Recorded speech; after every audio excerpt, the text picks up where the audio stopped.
혼외자도 자식이기 때문에 상속을 받을 수 있는 권리가 있어요.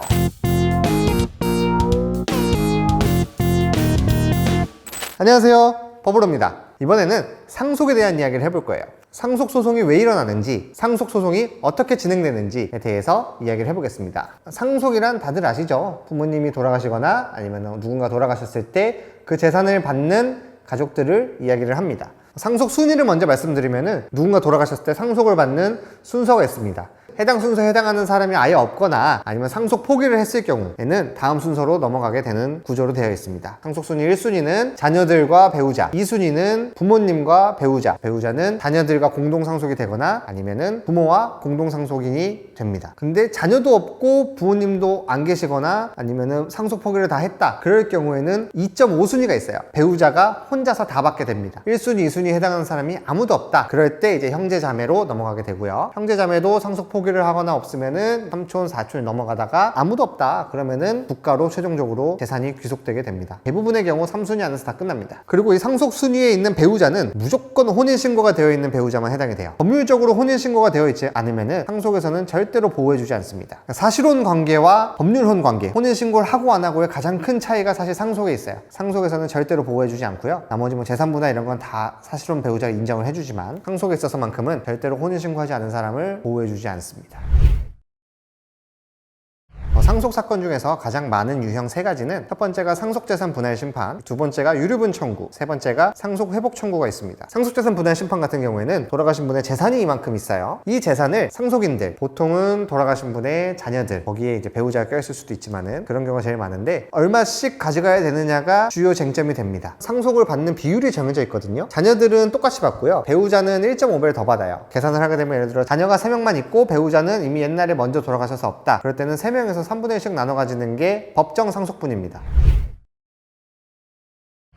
법정 상속분이 정해져 있는데 왜 소송을 통해서 상속재산을 다시 나눠야 된다고 싸우는 걸까요? 라는 질문이 사실 많이 들어와요. 왜 싸우겠습니까? 마음에 안 드는 거예요. 아니, 내가 이만큼을 가져가는 게 너무 적은데? 라고 해서 싸우는 경우가 사실 대부분입니다. 그러니까 법정 상속분을 나눌 때는 돌아가실 때 갖고 계신 재산을 가지고 나눕니다. 그런데 형제 중에 한 명이 이런 불만이 있는 거예요. 아니, 큰오빠는 아니면 막내는 아버지가 살아계실 때 미리 받아가는 거예요. 뭐 사업을 한다고 받아가는 경우도 많고 일방적으로 부모님이 건물을 사준 경우도 사실 많이 있어요. 다른 형제들은 그걸 못 받았잖아요. 상속은 돌아가실 때 가진 재산뿐만 아니라 살아가실 때 받은 재산도 미리 상속받은 걸로 볼 수 있습니다. 그래서 형제 중에 한 명이 이거 3분의 1로 나누는 거는 너무 적은 거야. 쟤는 부모님 살아가실 때 많이 받아갔거든. 그것까지 포함해서 3분의 1로 나눠야 된다. 그러면 쟤는 먼저 받아간 거 빼고 지금 있는 재산에서는 내가 더 많이 가져가야 맞다 라고 주장하면서 싸우게 됩니다.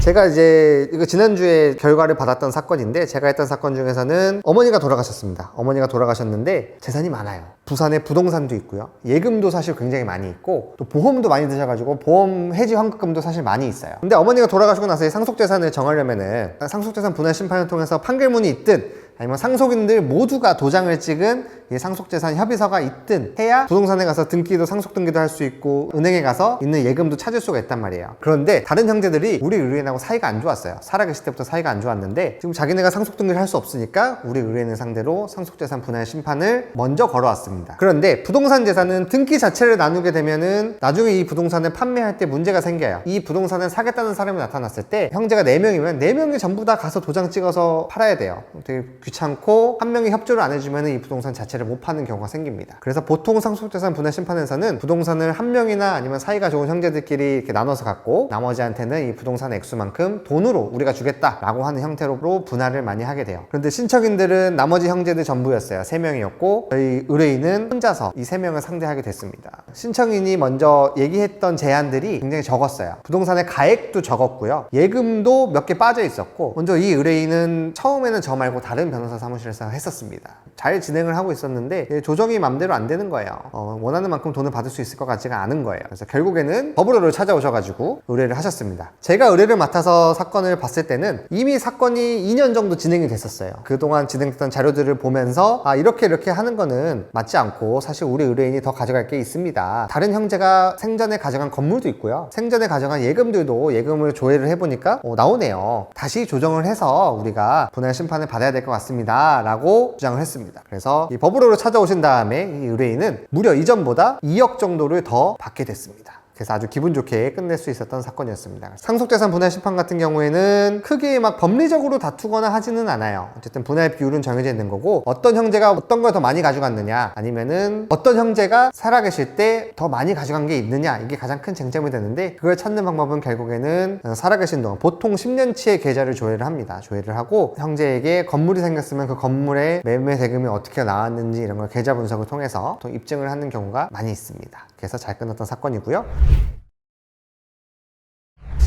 일단 우리나라 유언의 자유가 있어요. 내가 죽으면은 재산을 누구에게 주겠다. 이거는 재산을 갖고 있는 사람이 살아가실 때 할 수 있는 자유입니다. 그런데 이 자유가 무한정일 수는 없어요. 그러면은 특정한 한 명한테 몰아줄 수 있잖아요. 그런 경우를 방지하기 위해서 유류분 제도라는 게 있습니다. 유류분 제도는 그럼 유언이 없었으면은 받을 수 있었던 액수가 있을 거 아니에요. 법대로 재산을 나눴을 때 받을 수 있었던 재산의 절반은 지켜줘야 된다라는 제도예요. 그래서 만약에 법정 상속분이 3분의 1이면은 아무리 유언으로 한 명한테 재산을 주더라도 다른 사람에게, 피해보는 사람에게 3분의 1에 2분의 1, 그러니까 6분의 1만큼은 무조건 줘야 된다라고 하는 제도입니다. 그래서 재산을 못 받으신 분이 유류분을 통해서 유류분 청구를 재산을 많이 받아간 상속인에게 제기하게 됩니다. 유류분 청구에서의 가장 큰 쟁점은 이 전체 재산의 파이를 키워야 됩니다. 전체 재산이 커져야 내가 6분의 1이든 9분의 1이든 주장할 때 그 액수가 커질 거 아니에요? 유류분을 그럼 청구당한 쪽에서 방어를 할 수도 있잖아요. 유류분 청구당한 쪽에서 방어를 할 때는 어떻게 하느냐? 그래, 내가 부모님이 돌아가셨을 때 유언으로 많이 받은 거는 맞아. 근데 너가 적게 받았다고 하는데 너도 살아있을 때 많이 받아갔어. 그래서 너의 유류분은 이미 채워져 있어. 이렇게 주장을 할 수도 있고요. 그리고 유류분은 가장 많이 걸리는 게 돌아가신 걸 안날로부터 1년 안에 청구해야 돼요. 이렇게 방어하는 경우 크게 두 가지로 나뉘게 됩니다. 유류분 같은 경우는 청구할 수 있는 게 돌아가신 거를 안날로부터 1년 안에 청구하거나 몰랐다고 하더라도 10년 안에 청구를 해야 돼요. 시간 기한이 정해져 있기 때문에 빨리 오셔야 됩니다.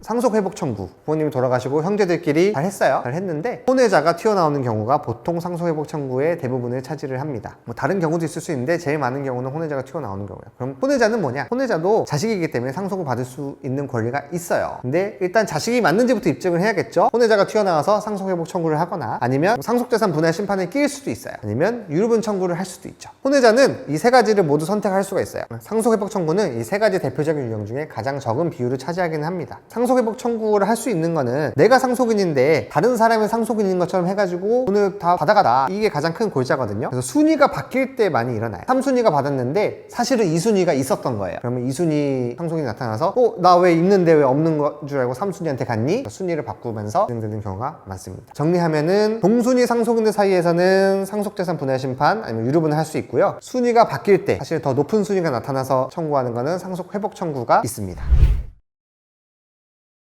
상속재산으로 소송이 일어나는 경우 대표적인 세 가지를 알아봤는데요. 그러면 이 소송을 도대체 왜 하게 되느냐? 생각이 다 달라서 그래요. 형제들 간에도 생각이 다를 수 있죠. 왜 첫째가 더 많이 가져가지? 왜 셋째가 더 많이 가져가지? 살아계실 때 받은 것 치면 제가 더 많이 가져가는데 불합리한데? 이렇게 생각이 다를 수도 있고요. 근데 보통은 상속재산으로 소송하는 경우가 제일 큰 경우가 누가 부축이냐면 배우자들이 부축입니다. 형제들끼리는 그래도 좀 합의가 될 수 있어요. 진짜 큰 돈이 아니면 합의 보는 경우도 있는데 배우자들이 항상 끝까지 갑니다. 그런 경우가 많이 있고, 그리고 부모님이 이제 뜻이 있죠. 유언까지는 아니지만 그래도 이렇게 나눠 가져라 뜻이 있는데, 부모님 입장에서는 돌아가시기 전에 이제 합리적이라고 해서 생각을 해서 나눌 수 있겠지만은 자식들이 느낄 때는 아닐 경우가 많아요. 그리고 상속소송은 좀 자극적이죠. 상속소송으로 형제들끼리 싸울 때는 이미 형제들 사이에 안 볼 생각을 하고 소송을 하려고 하는 거기 때문에 사실 끝까지 가는 경우가 많아요. 그 가족사에서 이미 일어난 일이니까 변호사는 의뢰인의 이익을 위해서 최선을 다할 뿐이고, 의뢰인이 하는 행동이 옳으냐 그르냐는 사실 크게 판단할 수는 없는 것 같아요. 뭐 소송을 당한 쪽이건 소송을 하는 쪽이건 다 나름의 합리적인 이유가 있어요. 형제간에 사이좋게 지내라고 하는 거는